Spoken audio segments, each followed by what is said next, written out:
Hello and welcome to Daily News from Al-Jazeera TV. Headlines: A review of the latest activities related to the religious authority in various parts of the world.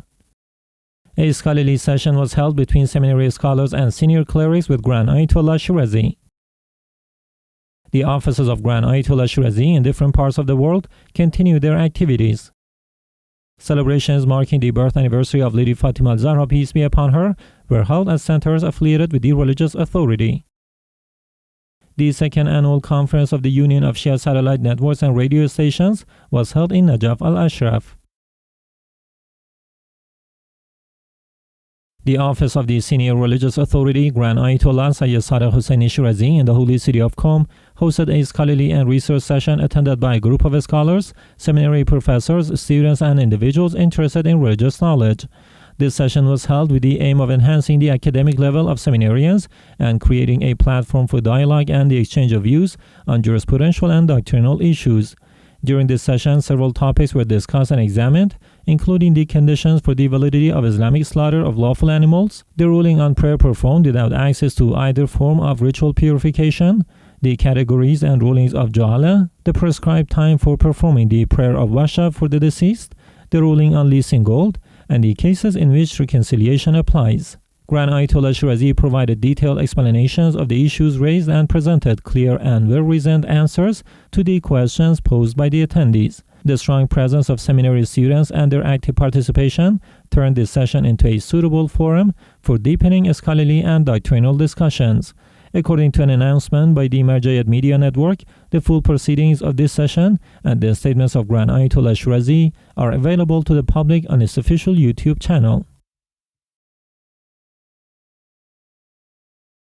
The second annual conference of the Union of Shia Satellite Networks and Radio Stations, one of the bodies affiliated with the religious authority, was held in the holy city of Najaf. The conference was organized under the slogan Effort and Idealism, Action and Achievement, and was attended by all media institutions, satellite television networks, radio stations, and Husayniyya associations affiliated with this union. The conference provided an opportunity to review the annual performance and achievements of the Shia media outlets during the year 2025. Discussions focused on presenting a comprehensive report on the union's activities, sharing successful experiences, analyzing existing challenges, and planning future projects. The conference was also held with the aim of strengthening coordination among Shia media institutions, improving the quality of media production, and expanding cultural and religious activities at both national and international levels. The active participation of all affiliated institutions created an environment for dialogue, synergy, and the development of practical solutions to advance Shia media objectives, further reinforcing the role of media in promoting the teachings of the Ahlul Bayt, peace be upon them, and addressing societal needs. Coinciding with the birth anniversary of Lady Fatima Zahra, peace be upon her, a celebration ceremony was held at the Imam Hussein bin Ali Master of Martyrs Husayniyya, one of the centers affiliated with the religious authority in Beirut, Lebanon. This ceremony, which took place on the 22nd of Jumada Al-lthani 1447 AH, featured a speech by Sheikh Hatim al-Mustafa, who addressed aspects of the life, conduct, and status of Lady Fatima. Another part of the ceremony included poetry recitations and devotional eulogies performed by Muhammad Jawad al-Jabawi. Coinciding with the anniversary of the birth of Lady Fatima Zahra, peace be upon her, Bayt al-Hussein Husayniyya, one of the centers affiliated with the religious authority in the city of Melbourne, Australia, hosted a celebration ceremony. This event was attended by a gathering of Shia community members who marked the occasion through various commemorative programs.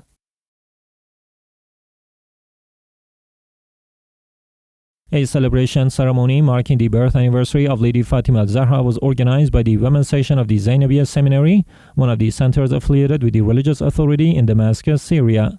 This ceremony was attended by hundreds of women and featured a range of programs, including poetry recitations, devotional chanting, presentations on the virtues and merits of Lady Fatima, theatrical performances, and the distribution of prizes.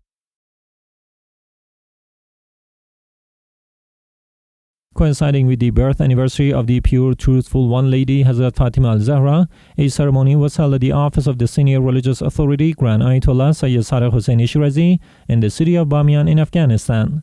This event took place on the 20th of Jumada Al-thani and was attended by scholars, representatives of the offices of senior religious authorities, professors, seminary students, local officials, community elders, and a large number of residents of Bamyan province. During this ceremony, Sheikh Waizi, a director of the Office of the Religious Authority in Bamyan, delivered a speech outlining the virtues and elevated the status of Lady Fatima al-Zahra.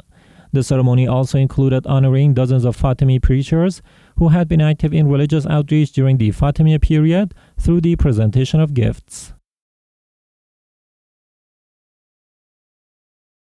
The office of the Senior Religious Authority, Grand Ayatollah Sayyid al-Hussein Shirazi in the city of Mazar-e-Sharif, Afghanistan, in cooperation with a group of benefactors, granted interest-free entrepreneurship loans to dozens of needy families. This initiative was carried out in line with the Quranic teachings and with the aim of creating employment opportunities, strengthening economic capacity, and improving the livelihoods of underprivileged segments of society. Interest-free lending, as one of the valuable Islamic traditions, plays an important role in reinforcing social cooperation and preserving human dignity, and this initiative is considered an effective step in that direction.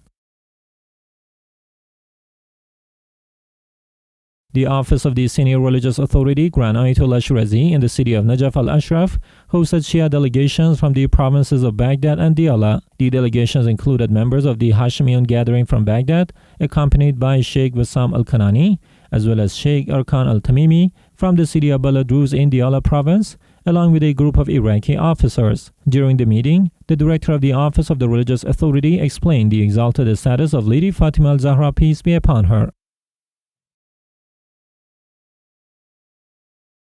The Bayt Center, one of these centers affiliated with the religious authority in the city of Mahjanga in Madagascar, held a celebration ceremony marking the birth anniversary of Lady Fatima al-Zahra. The ceremony was attended by dozens of Shia believers and included programs such as poetry recitation, devotional chanting, and presentations on the virtues of Lady Fatima al-Zahra. The distribution of prizes and hospitality for attendees were also part of this program.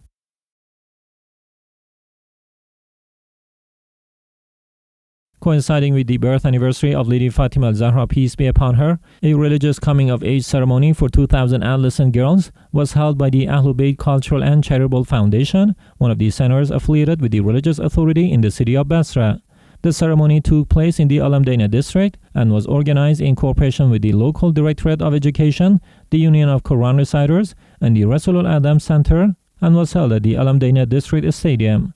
Following the recitation of verses from the Noble Quran, Sheikh Sadiq al-Basri, director of the Ahlul Bayt Foundation, delivered a speech referring to the conduct of Lady Fatima al-Zahra and emphasizing adherence to the religious values, the preservation of Fatimi modesty, and commitment to Islamic teachings. Other parts of the ceremony included religious performances by students, the presence of scholars and academic figures, and the honoring of education officials.